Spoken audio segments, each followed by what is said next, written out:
Hi everyone, it's Cassie with Kenra Professional, and today I'm going to teach you Balayage 101. Balayage is actually a French word that translates to sweeping motion. So while this is a technique, it's actually become one of the top requested services in the salon. Being an art form, balayage gives us as colorists the opportunity to create beautifully blended end results, but in a really creative application. So on my model today, I'm going to show you guys all the basics to creating the perfect balayage. And if you've ever struggled with this application, this video is going to be perfect for you. In addition, I'll share some pro tips on how to truly perfect all of your end results and consult with your client to get exactly what they want.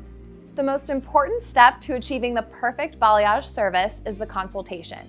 So first, I like to really determine my client's natural level, texture, and density. I also like to make sure that my client's wearing their hair in the way they typically part it so that I can make sure my application matches that. In the consultation, there's additionally a few questions I like asking to make sure that what I do is exactly what my client's expecting. The first question is if my client has any picture references for what she's looking for. This helps me to make sure, one, that balayage is the correct application for what she's expecting, and two, I can have that conversation about if it's realistic to achieve in one session. The second question I like asking is if their ends are totally blonde in the desired end results.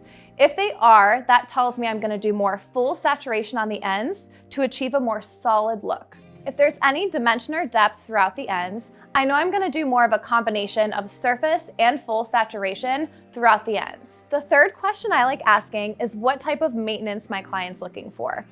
Balayage is a perfect application for a low maintenance grow out, and I always like to take this opportunity to really assess how far up or how far down my client wants the application to be. This will really help me determine what my application and what my balayage will actually look like throughout each subsection of her hair. The fourth question I like asking is what tonality my client's looking for. If the end result they're showing me is a very high contrast end result, balayage might not be the best application for them. However, if the end result in tonality is more natural, beigey, and complements their natural skin tone and eye color, I know balayage is going to be a great service for them. The product I'm using is Kenra Color's Simply Blonde Clay Lightener. This is my favorite product for any balayage service because it has all the characteristics needed to create a perfect blend and a clean application. The clay lightener maintains moisture on the inside while creating an outer shell on the outside, making it great for open air processing. You can mix clay lightener 1 to 2 or 1 to 3 based on the viscosity you prefer, and it processes for 45 minutes. Be sure to use our Simply Blonde developers, either 20 or 30 volume. Now let's talk about sectioning. This universal sectioning is what I use for most balayage applications. It's clean, super easy to work through, and it's helped me cut my application time in half. The first section is a top horseshoe section. You're definitely going to want to shift this to your client's part and how their hair naturally falls. This is also rounded to complement the natural shape of the head, making sure that the end result is really seamless. In this section, we're going to work in diagonal subsections. The second sections are the sides. We're again going to use curved lines going from the back center of the top horseshoe down to about the top center of the ear. Within these sections, we'll be working in diagonal subsections as well. The third section is the rest of the hair, which all falls in the back. Here we'll be taking diagonal brick-laid subsections, making sure we're maintaining a clean and efficient application. The first diagonal subsection goes from the right side down to the opposite side of the nape. You'll see in the first subsection a good average size to utilize for balayage applications. This is going to create dimension and allow for mostly surface saturation. The size of my subsection will directly relate with how much saturation the ends need. If I need more saturation on the ends, or if there are more solid end results, I'll need smaller subsections, but if I want to achieve more dimension, the subsections can be larger.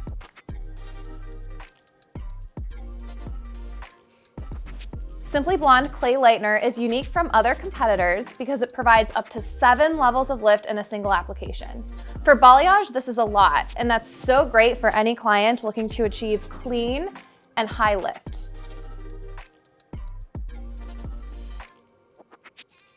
I also like to determine my mixing ratio by how much saturation my client needs. So if I need to do more full saturation, I might mix it 1 to 3 for ease of product movement.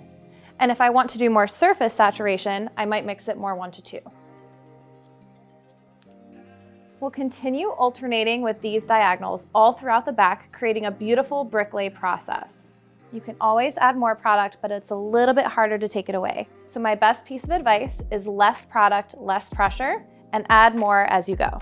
One of the ways I like to ensure my blend is nice and seamless is to brush in the opposite direction of my subsection.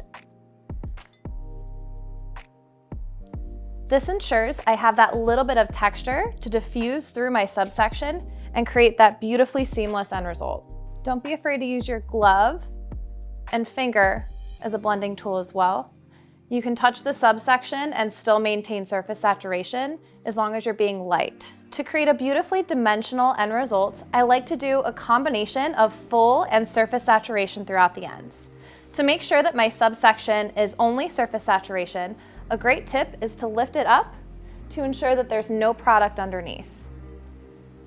One of my favorite blend insurance tricks is to dry brush, and this is especially helpful to ensure a perfect blend.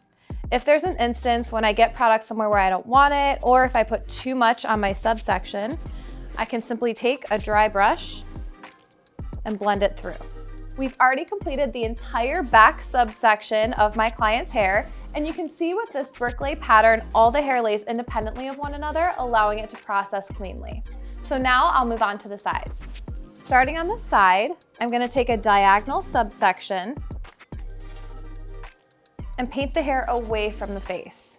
Again, remember to hold your subsection using pretty high tension and use less product, less pressure to apply. In the front, I really like to focus on the pattern of which I'm painting to create some variation. In these back subsections, my height will be more towards the back. And as I work to the front, I'll do the opposite. To create some definition, it's good to do more definitive lines in your painting and bring them a little higher up. Now I'm on my last subsection in the front, and again, I want to make sure I'm taking out that vellus hair. This hair is a little bit more susceptible to damage because it's so fine, so you want to treat it and paint it at the very end of your application.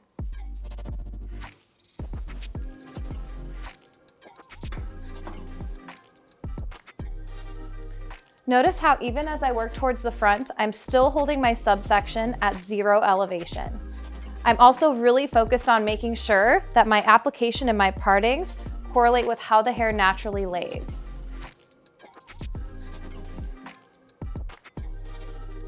To really create blend, I like to do a combination of upward brushing and downward brushing. I think a nice combination of the two really helps to move the product and keep your lines really seamless.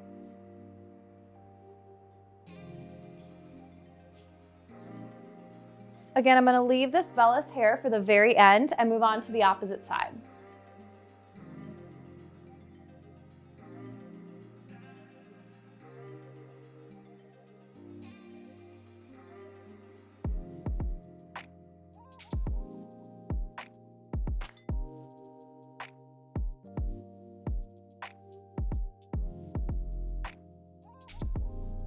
Another great piece of advice when you're doing a balayage application is not to get too bent up on making everything perfectly symmetrical. Our clients' heads, especially on the sides, typically aren't exactly the same.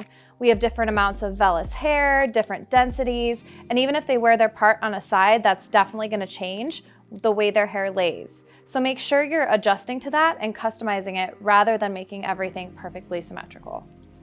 Now we're ready to move to the top of the hair, where I'm going to take diagonal subsections again. And if your client parts their hair on the side, you'll want the diagonals to go toward the heavier side.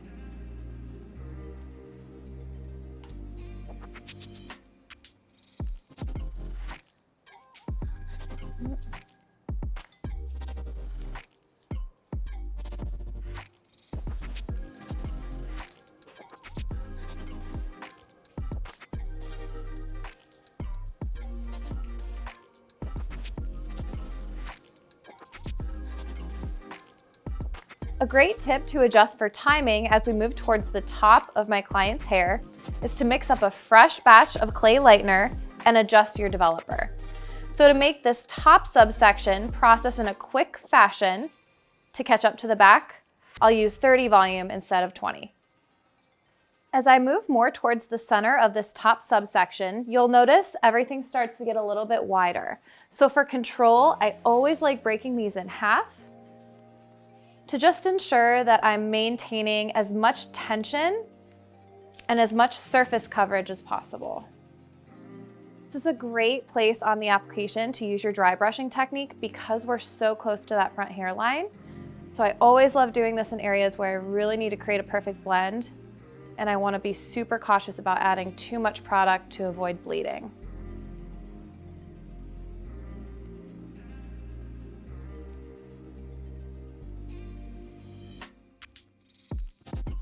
Now that we've completed the top, we're ready to finish our application with our hairline detail. So again, this is just all of that vellus hair we isolated earlier. I want to make sure I'm doing that at the very end so that it doesn't process as long, because again, this is a little bit more fragile. I want to make sure I'm using a totally clean brush. Again, loading just the littlest bit of product onto it, and I'll start detailing it out. And you'll again want to make sure you're using as little product as you can with as little pressure, and make sure you're pulling it away from the face.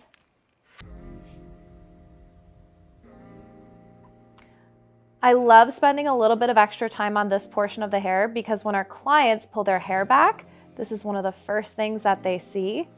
And if you bring your hairline detail a little bit higher, it's also going to create a little bit more brightness throughout the front of our client's application.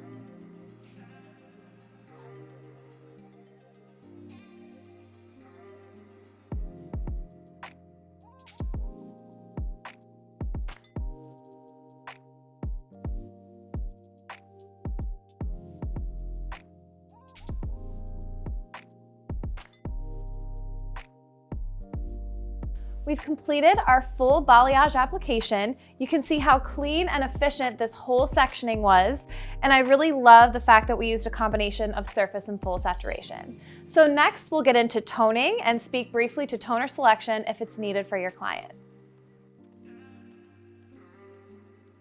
Because balayage is meant to look so natural, you don't always have to tone. However, based on the consultation you had with your client, sometimes you can use a toner. And one of my favorites to use is our Rapid Toner series. Today on my client, I'm going to use equal parts SV and VP Rapid Toner, mix 1 to 2 with 9 volume. What I love about our Rapid Toners is they process in 5 minutes or less. So for a toning service, especially after a full head balayage, this is one of the perfect products to use to make toning quick and easy. SV and VP are such a great combination to tackle warm gold tones, which makes it a great choice for a balayage as well. I get so many questions from stylists regarding pricing for balayage. Because this is such a popular technique, I think it's definitely something to build into your everyday pricing menu. I would highly suggest paralleling it to a full highlight and making sure that it coordinates with the rest of your salon pricing services. Another good idea is to make sure that in the pricing of balayage, you're compensating yourself for your time and your expertise. This is a very artistic technique, and in addition, it's a lower maintenance technique. Because our clients won't be coming back to us as often for this service, I think it's a great idea to compensate for that in your price.